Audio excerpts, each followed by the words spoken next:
All right, now we're going to talk about a bit about grips. I've heard several people who I thought should know better talking about grips and saying that how you hold the knife isn't really important. To me, that's a great understatement. I even heard Paul Vunak, who I respect very highly, once tell me that when the knife's on the ground, you got to pick up the knife. It doesn't matter how you pick up the knife. Just pick up the knife. Okay, the first thing I want to say is that your wrist and the functions that it can do are a magnificent tool, designed to help us survive through millions of years and all kinds of different experiences. Okay, when you pick up a gun, you pick up a gun a very specific way. The way you pick it up is the way you have been trained to shoot it.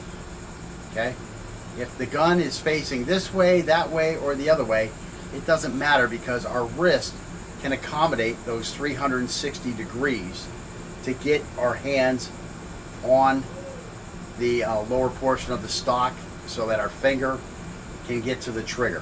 Okay, so we're going to grip the gun the same way every time. Now if I train with a knife, okay, I'm going to train a certain way, my system, let's call it. Okay, if I am a guy who's going to have a forward grip, I'm going to practice in that forward grip. Now if all of a sudden in a knife fight I pick this knife up this way because that was the easiest way to pick it up, I am going to be in a shitload of trouble because I don't know how to operate this way. It would be like trying to pick up a drill by the drill bit and trying to operate it. It's not going to work. I've got to pick it up by the handle. That's a tool. This is a tool. I'm going to pick it up the way that I am used to using it, okay? And because my hand can turn in all the different ways, the knife is this way, okay, I can get my hand on. The knife is this way, oh, I can get my hand on. The knife is this way, oh, I can get my hand on. The knife is this way, oh, I can get my hand on. So can I get my hand, that was all the different directions, can I get my hand so that I can fight with it this way? Yes. If I'm a reverse fighter, can I get my hand on it all those different ways? Yes, I can. Yes, I can. Yes, I can. Yes, I can. I can still get to that reverse grip every time because of this magnificent little tool I have hanging off the end of my arm, which can get this little tool the way I'm used to operating it, okay? So this is what's critical. You're going to fight with a knife the way you've trained to fight with a knife. You're going to pick the knife up the way you've been trained to hold the knife. That's just the way it is. Anything else is going to leave you in a situation where you're unfamiliar with what to do with the knife. Okay? If I pick this knife up, I need to use it now. Okay? If I pick it up, I need to use it now. Okay? I don't have time to readjust it. And the nice part is I can pick it up the way I need to use it. That's the nice part. Okay? So now grips. I've heard people saying grips don't matter. Grips don't matter. One grip's as good as the next. Grips are very dependent upon the style of knife fighting that you're going to do. Okay? If you're going to hold this knife in close and use these choppy movements, you need to use a reverse grip. It just doesn't work the same with this, okay? With a single edge blade. It doesn't work the same. So you have, the way you're going to use your tool is very grip dependent, and grip dependent is very dependent on the way you're going to use the tool. I mean, one depends on the other. You can't just pick up the knife after you've been doing a different style. The grip has to match what you've been trained. So now let's talk about specific grips. A grip is how we hold the handle of the knife and does not refer to the handle itself. This is the knife handle. This is a grip, okay? We will use this section to show why we favor one grip over the other. Let's start with a nice big grip. The old Psycho grip, okay? A lot of you guys are probably too young to know what I'm saying with Psycho grip. There's a movie called Psycho, and this type of thing here. And what's happening is the blade is facing my arm, facing me. It's not facing this way. And I'm just grabbing all my fingers around the handle, and I'm just grabbing it as tight as I can. Kind of like I'd hold a hammer, except for this is coming out the opposite way. And again, I'm going to be using an overhead strike. Now I can use some ripping strikes like this, but in general, this is the strike I'm going to be using. Is this overhead ice pick, like when you're chopping ice up back in the day, even before my day. You're chopping the ice up with that little ice pick so that you can put some ice in your glass, because they only sold ice in big blocks. Okay, so let's see. This is a psycho over the head hammer fist type technique. Skilled knife fighters usually avoid this using this grip. When we get done with the drills below, we'll better understand why. The handle of the knife is held in the palm perpendicular to the fingers, with the blade extending out the pinky finger side of the hand, with the sharpened edge facing our elbow. The fingers wrap around the handle and the thumb wraps over the index and middle fingers. The main gripping and controlling of the knife is done with all of the fingers, the thumb and the fleshy portion of our hand. So our whole hand is involved in controlling the knife right here. Because of this, the grip will allow us to absorb a lot of shock. Again, when we're using a lot of fingers and our palm and our thumb, it's going to be able to absorb a lot of shock. So I can hold this knife and I can smash the blade down on anything, and I'm not going to have a hard time gripping it. So all these hard thrusts are going to work well. So when we put the hard thrust or strike or cut against, hang on one second. Because of this, the grip will allow us to absorb the shock of a hard thrust or strike or cut from an attacker's knife without having to release the knife. The main advantage of this grip is that it allows us to deliver very powerful hammer fist style stabbing attack from high to low towards the subclavian artery. You really don't want to hit this guy in the top of the head. I mean, best case scenario, you enter his brain cavity, but then the knife gets stuck in the bone. So what you're really looking for is you're looking for that subclavian artery, and again, that's going to be fatal. That's always fatal if it's severed. If the knife blade is sharp on both sides, this grip will allow us to slash and thrust like a reverse grip. It just doesn't allow as much control of the knife as a reverse grip does. And we can punch with the knife and pull and cut while we're doing all this, which is nice at the neck, you know, that type of stuff. The weakness of this grip is that it drastically shortens the reach of our blade, and it is usually best suited for the powerful stabbing downward movement. While this technique limits the exposure of the fingers controlling the blade, again, I'm coming this way, so if I'm going to get cut, I'm going to get cut on these smaller fingers, and I still have the big index and middle finger and the thumb to continue to control the blade well. So it does offer good protection for my hand if I'm probably going to get cut. You know, this way, if I get cut here, I still have these stronger fingers to hold the knife well. And let's see. The problem is the maneuvering of the knife is limited, especially if we don't have this sharpened on both sides of the blade. And let's see, where it just limits our attack and defense movements with the knife's blade. Although I don't hate the defense movements of a reverse type blade, but again, I need this side sharpened, which typically with this one, that's not what we're doing. We have just the backside sharp, and we're slamming down here. And again, when I talk about that grip, I mean that length, I just can't get that blade out there much further, especially if the blade's going to be facing me. I just don't have the reach that I would have, and reach to me is critical. Okay, let's look at the next grip. You understand that one, Scott? Oh, yeah. Okay, so now we're going to go to a similar grip, the reverse Chinese grip. In general, with this type of blade, all I got to do is spin the blade 180 degrees so it's facing the other way. This is similar to the ice pick grip, except the handle is held slightly diagonal across the palm, such that the base of the handle is being pinched between the base of the index finger and the tip of the thumb. So now I'm holding this more this fashion here, and you can see instead of the handle just going directly across my palm, now it's kind of being angled. I'm pinching here, okay, and these are going to be my leading fingers are going to be my index and my thumb. Okay, so the blade is held closer to the heel portion of my hand instead of coming right out by my pinky. The sharpened edge of the blade will face away from our elbow, so it's facing out that way. And the blade is controlled with the thumb and index fingers, although most of the actual gripping is done with the smaller three fingers, your little finger, your ring finger, and your middle finger. The techniques allowed by this grip are also similar to the ice pick. I can still come down like this. I can still punch and pull, okay, but this allows for more variations. I get a lot more twisty, different angles I can get here. You know, this figure 8 type thing that so many guys like is much more better here than it is here, because the knife blade is just, it's not extended towards the target as well. And let's see. So we have a lot more blade control, especially when we're performing multiple cutting techniques.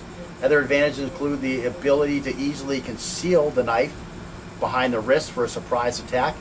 So now I've got the knife back here and nobody sees the knife, whereas here they're going to always see the knife. This one, I just put it right here, ready to go. I still have it controlled by those two, and I just turn this angle over.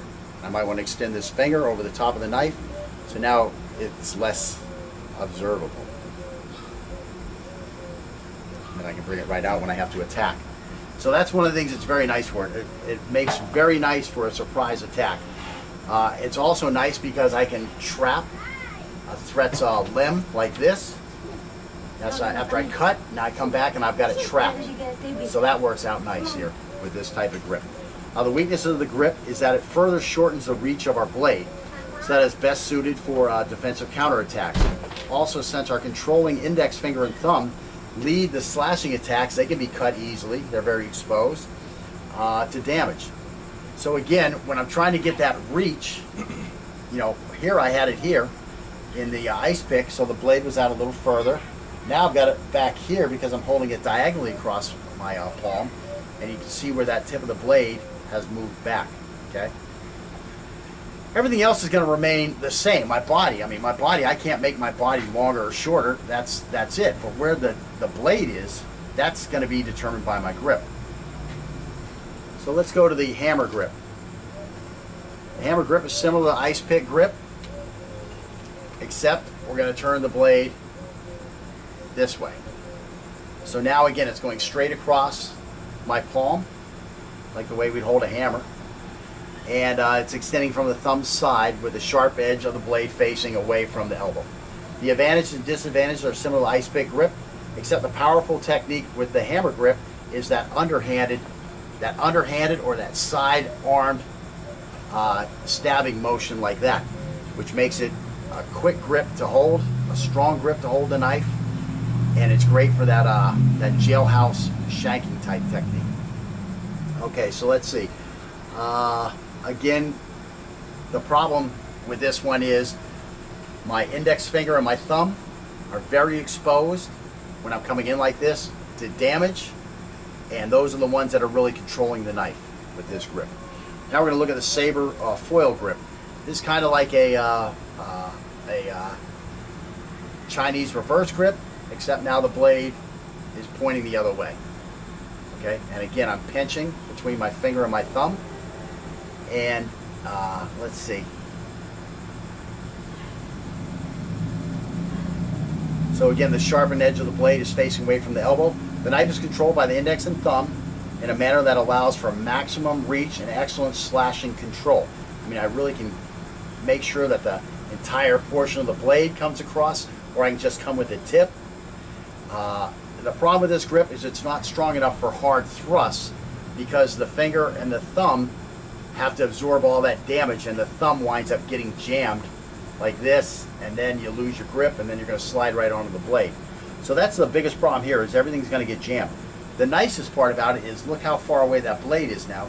You know, when you look at this one here, well, where's the blade that I'm going to do the cutting with? And you look at this one here, where's the blade I'm going to do the cutting with? You can just see that extended reach.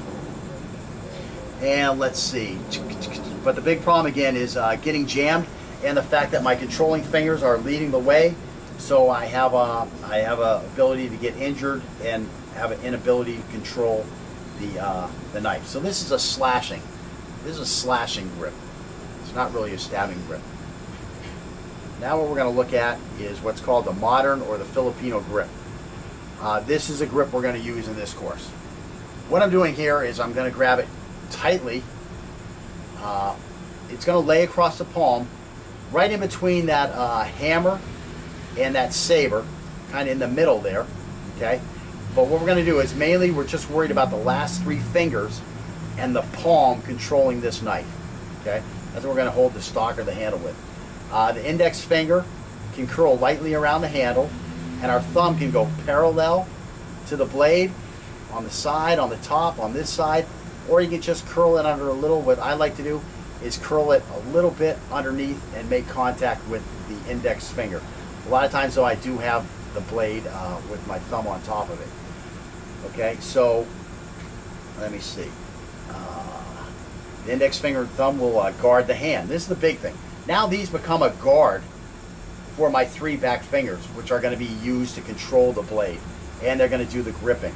Okay, this grip has many advantages of the Saber foil in that, again, I have that extended reach because the blade is now extending beyond my hand, and I can angle it better than I can here. In this hammer, that's where I angle it to. With this one, the angle's a little better and it allows me to completely roll that wrist over, so I get that extra inch of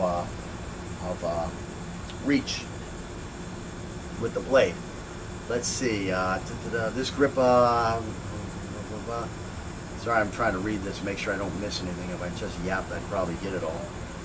And the nice things about this is now I have a lot of this maneuverability of the blade that I had with the foil grip, the Saber grip, that I don't have when I'm just clinching down on this on the hammer grip.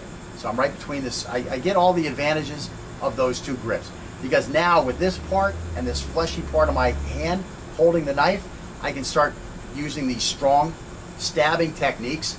Plus, because I'm not limiting the movement of my wrist by gripping it too tight, I still have all this slashing ability.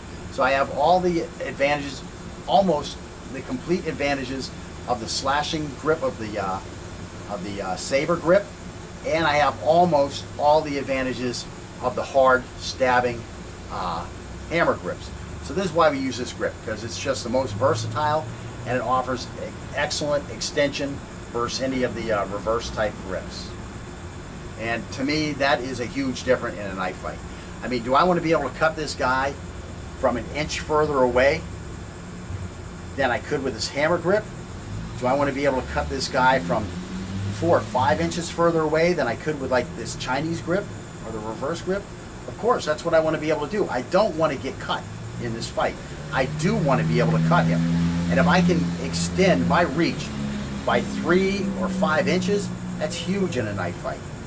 Especially once we start looking at footwork and that type of stuff, and how to fool this guy into misjudging what he thinks are intervals. We're going to make him misjudge intervals, and now that 3 to 5 inches is going to become very lethal once you get him making those types of mistakes. And also when you're the one to get off quickest in the fight, because he thinks he has control of the situation. And that's pretty much it for grips.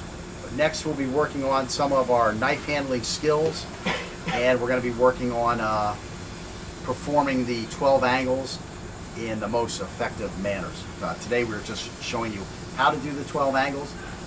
In the next lesson we're going to be maximizing those 12 angles, making the cutting and the slashing more effective, and adding a little bit of footwork so that we can more effectively deliver the strikes.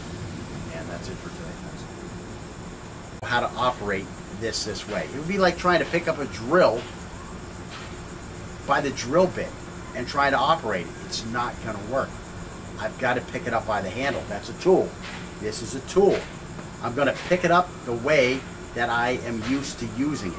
Okay? And because my hand can turn in all the different ways, the knife is this way. Okay, I can get my hand on it. The knife is this way. Oh, I can get my hand on it. The knife is this way. Oh, I can get my hand on it. The knife is this way. Oh, I can get my hand on it. So can I get my hand, that was all the different directions, can I get my hand so that I can fight with it this way? A magnificent tool, you know, designed to help us survive through millions of years and all kinds of different experiences. Okay. When you pick up a gun, you pick up a gun a very specific way. The way you pick it up is the way you have been trained to shoot it. Okay? If the gun is facing this way, that way, or the other way, it doesn't matter, because our wrist can accommodate those 360 degrees to get our hands on the lower portion.